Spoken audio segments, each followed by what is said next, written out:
Hi everybody and welcome back to the Benki session, and as you can clearly see by the title, today we are reviewing a song by a band called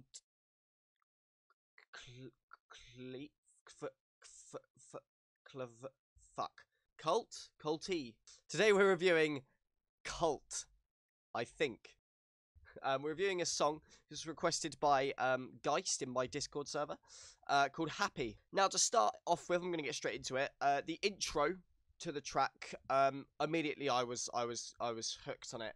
I heard the clean guitar, the beautiful solo, basically at the start. They basically start the song with more of a chuggy effect in the background and then a clean solo, which is played beautifully.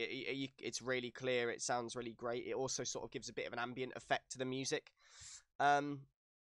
And then you have this weird sort of glitchy synth come in, and this is when I sort of hesitated a bit, because the synth, although it has this really cool panning effect, where if you don't know what panning is, it's basically like the sounds bounce from one ear to the other.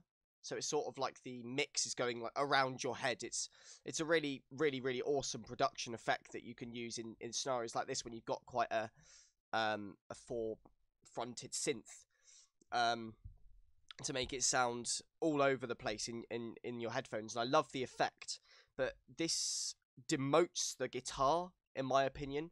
I think I hear the guitar and I hear the solo and I hear like the chug, and it sounds like the guitars get sort of pushed back into the background of the mix, and this synth is pushed forward.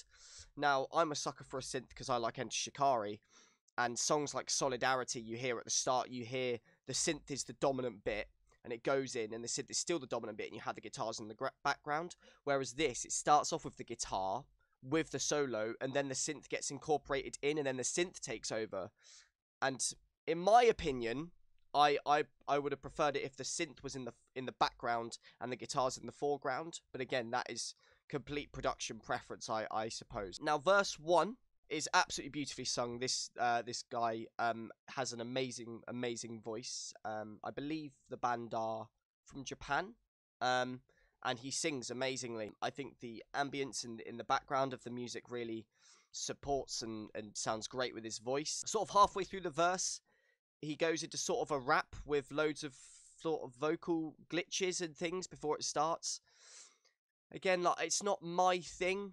I don't know how the sort of the rap scene works. I know if all those vocal glitches are what sort of beefs it up, but in my opinion, it doesn't need them, because it already has this beautiful ambient background that really complements his voice, even with the rap. I think the vocal effects make it too busy, too much going on. I love the pre-chorus. I think it's really, really well done. How the music stops and he's still singing. It's just him, a cappella, and it sounds amazing. And it drops into this chorus. Now, I had really, really high hopes, because as soon as the pre-chorus hit and I heard him stop singing, I immediately thought, okay, this is about to be really, really cool. And he sings amazingly, but they've produced it so he has this harmony that's probably transposed up a good couple of octaves, but with this sort of childish effect.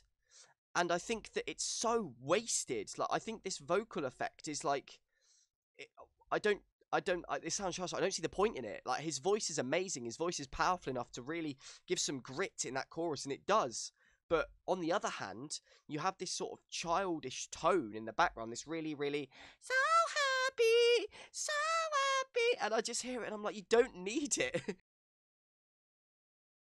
I think his voice is, and like every time I hear the song, I can't unhear that melody. It puts, again, like the synth, it sort of puts his actual vocal too much in the back of the mix, and this vocal melody comes through that I think shouldn't be there in the first place. Again, completely my preference. I just obviously want to give my opinion. Obviously, I don't know if anybody has similar opinions to me, but that's just my my opinion on that. Although there's one thing about the chorus that I do love, and that is the falsetto flip. I'm an absolute sucker for them.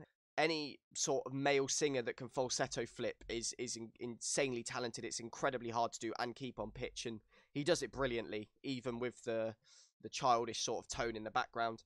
Verse 2 is slightly different to verse 1. It's still sung as amazingly. It's sort of a bit slower. It's sort of toned back a bit. Like, he doesn't have the rap in there. It's still got the beautiful ambient sort of background in the mix. And then again, sort of halfway through the verse, you have these really, really cool drums that you hear in the background that sort of makes sort of like a riser effect.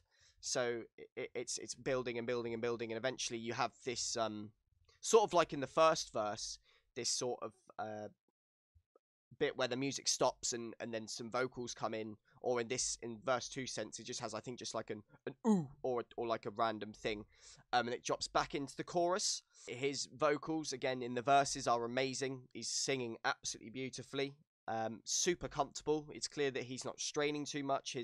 His tone is brilliant, so I can't argue with that. That's really, really, really, really good stuff. Yeah, then it goes obviously back into the chorus, and then this sort of middle 8 comes in, or what metal people would consider the breakdown. It was beautifully played on guitar, and I don't know who the artist that featured in it. I would Shaka Bose. He turns out to be some kind of rapper. Obviously, it's not my thing, but I obviously want to give my honest opinion on it and not just go, it's rap, it's shit. So my honest opinion on that is I thought when the first part of the middle 8 came in, I thought it was gonna have a bit of vocals in it, and then it was gonna drop sort of not into like a metal breakdown, but into sort of like a really sort of like at the start with the solo and the chug and with the guitar, and then like this beautiful ambience at the back of the mix. That was sort of my ideal scenario, is that it would have dropped into something that sounds really, really emotional, but it doesn't. It goes into this rap, which isn't bad. I mean, it sounds good. I don't have particularly great knowledge on producing rap music, so it's just sort of at the end of his rap, he does these like 4 lines that have the exact same end to the line, where he sort of ever so slightly rises up his voice every time, and I thought that got a little bit repetitive. After the rap bit is done, it goes back into the chorus, but the lead singer is sort of giving it a bit more energy, a bit more passion, and he hits this beautiful sort of extended high note on a couple of occasions that sound absolutely stunning. Like, kudos to him. His voice is amazing. It's just, in my opinion, I think it's a shame that there's been these like childish sort of transposed tones in the foreground, and I think that those tones dominate the mix a little bit too much, whereas like at the end of the song you can tell like he's really giving it some with those longer high notes, and he doesn't need these chops in the background or these tones. So yeah, I think overall, altogether, I think this is a band that has a hell of a lot of potential. Like, listening to them, I hear it's beautifully played. All of the instruments are absolutely beautifully played, and I love the synth. Obviously I have my opinions on it because I would have done it slightly differently myself. I've listened to it a good few times now, and I don't think I'd go back to it, mainly because of the random sort of the really, really high childish singing, and obviously the rapping isn't my thing, but it is exactly how they wanted it to be. So I'm obviously just giving my opinion on it, and I definitely think this band has got a hell of a lot of potential. It's just, in my opinion, I think they should get rid of the things that I've obviously stated, but if they like them, I'm not going to judge. I'm going to give my opinion, but I'm not going to say it's shit or it's terrible, or it's just it's my opinion on the music. So thank you very much for watching. I really appreciate it. That has been episode 2 of Upon First Listen, the song Happy by Cult. Hope you enjoyed it. Let me know your opinions down below. Make sure to check me out on Twitch, and make sure to check out my band's debut single, My Happiness Would Be Your Hell, which you can see at the top there. And I'll see you in the next one. Make sure to comment any bands or songs or anything that you would like me to review and everything, and I'll give my opinion on it. I'll see you in the next one. Thank you very much. Bye-bye.